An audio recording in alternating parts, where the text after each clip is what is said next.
To draw a classic Holdall, you're going to need a pen and a pencil and an eraser. But let's not talk about it. Let's do it. The drawing is going to be about this big, so let's start off about here and down to about there. And then, so that's a little vertical line, and then we want to go at an angle upwards, and those are going to be parallel. And in fact, I think I'm going to make it start a little bit there, and I'll get rid of those lines so you don't get confused. Now we want to draw a line going that way, a parallel line going that way, and a line parallel to that going that way, and then we can come along that way too. And I still think that is a bit long, so I'm going to cut that off there like this. I'm just trying to confuse you.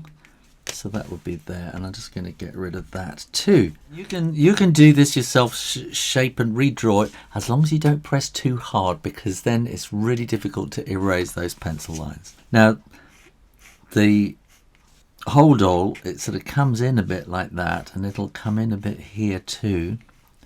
So that line, in fact, will get a little bit, and we're going to have that line there as it is, but that's going to come around at an angle too there, and slightly curved around the bottom as well.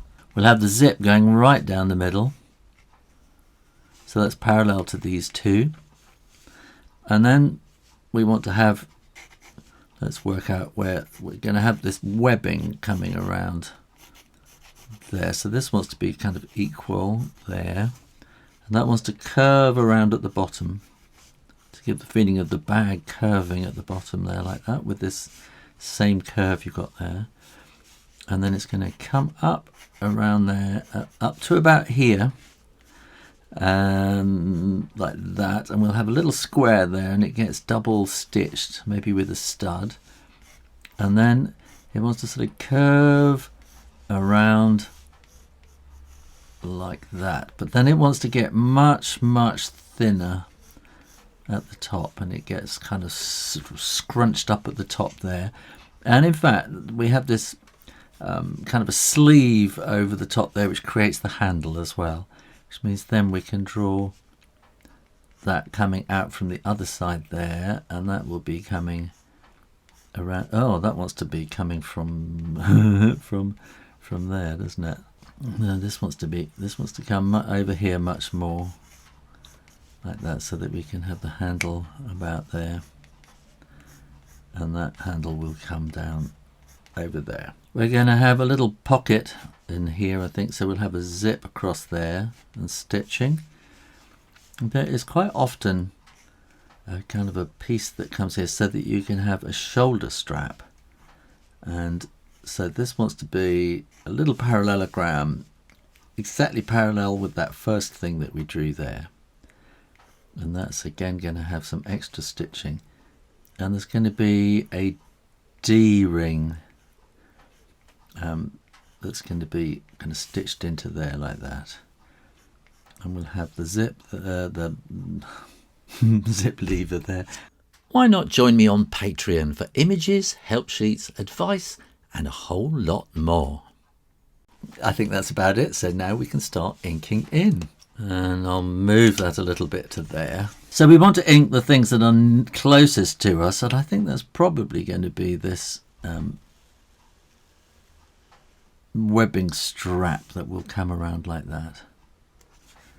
And that will come around, and then that will sort of fold into there, which means then we can do that bit there and that bit underneath.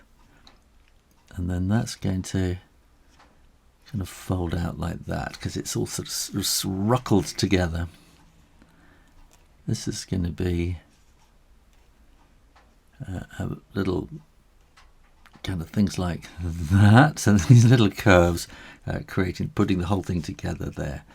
And then I think we need to do this one, which is going to come around and curve around at the bottom. This wants to be quite thin there as well, starting out thin, getting bigger, curving around at the bottom and joining up there. And now we can do something with the bag. So let's draw this part, and I'm going to come all the way around like that. And you're going to get piping on this, but you're not going to see it probably around the other side. So I'm going to just have the piping around on that side. And I'm going to have this D-ring coming out like that into there, and then we'll have some stitching. That bit will come down to there, and we'll have sort of an X kind of bit of stitching along down there. That can be, you can have this slightly bulging there because it's, you know, full of whatever, clothes for the weekend, that kind of thing.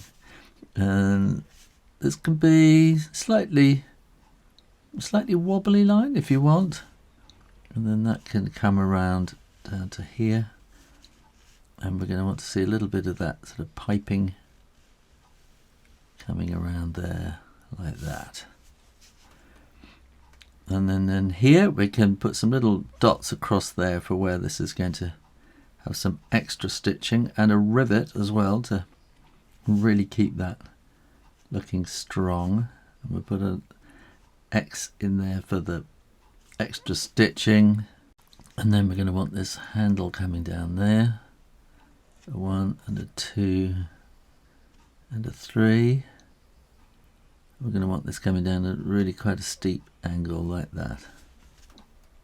Now we got the zip part here, so we'll have that around about there with a little hole there, and that sort of comes around the grip part, which is just slightly open there. We can maybe see some teeth, and we can draw the line of the zip all the way along to the back there, and we'll get some stitching going along there. And we're going to have a zip here. Let me think, there's going to be, we want that little zip handle there with a little hole, and then the block that it's attached to, and a line, and the little teeth, and then a line above it and a line below, and then we're going to want to have the pocket stitched in there as well. When you are absolutely sure the ink is dry, then you can erase those pencil lines. And as I say, I hope you didn't press too hard, because it gets really hard to erase them otherwise. I think maybe we can put some stitching in, so I'm going to just zoom through this stitching, and on those back ones there as well. Maybe a bit of stitching around the handle there like that. And I'm going to put a little bit of shading in there, just these tiny little sort of curves, and then a bit of hatching there for some shading too. We can have some hatching going down there as well. We can maybe have a little bit of hatching along the bottom, and that'll just help to give a little, actually we'll do that there too, and help to give a feeling of it just sort of curving around a little bit at the bottom there. And we might have a little bit of shadow just coming away from the handle there, and we maybe have a bit more shadow down below there as well. And then to put it on the luggage rack, we'll put a bit of shading in around the floor as well. So just need to do a bit of shading like that, and there you go, how to draw a Holdall real easy. Thanks for watching, and make sure you are subscribed to Draw Stuff Real Easy, and keep coming back for lots more videos. And why not subscribe to my other drawing channel, Shoo Rayner Drawing, with the Wednesday Drawing Show. In the meantime, keep drawing, practice, and I'll see you next time. You take care now. Bye bye.